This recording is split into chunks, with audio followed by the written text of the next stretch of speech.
Billing యొక్క ప్రాముఖ్యత మరియు దాని లక్షణాలు part 2. Importance of billing and it's specifications part 2. Ramesh నెలవారీ బిల్లు యొక్క ప్రాముఖ్యతను అర్థం చేసుకున్నాడు, కానీ అతనికి జీఎస్టీ మరియు టీడీఎస్ గురించి తక్కువ పరిజ్ఞానం ఉంది.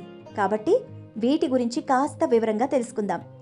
వస్తువులు మరియు సేవల పన్ను అనగా జీఎస్టీ వస్తువులు మరియు సేవలపై అనేక పన్నులను తొలగించి ఇప్పుడు జీఎస్టీ విధించబడింది.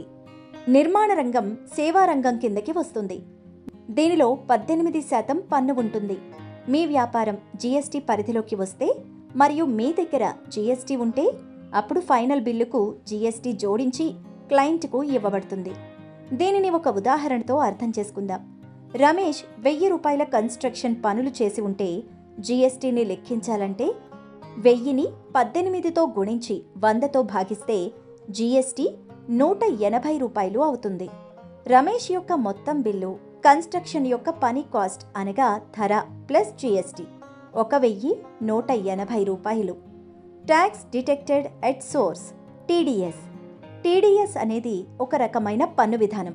దీనిలో బిల్లు చెల్లించే ముందు కొంత శాతం యొక్క మొత్తం పన్నుగా తీసివేయబడుతుంది.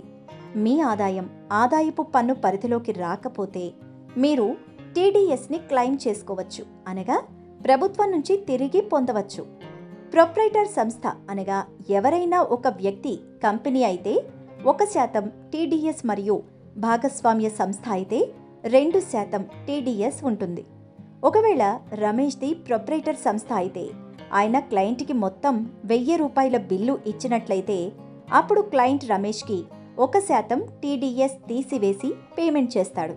టీడీఎస్ని లెక్కించడానికి అతను 1000ని 1తో గుణించి 100తో భాగించాలి. టీడీఎస్ 10 రూపాయలు వచ్చింది.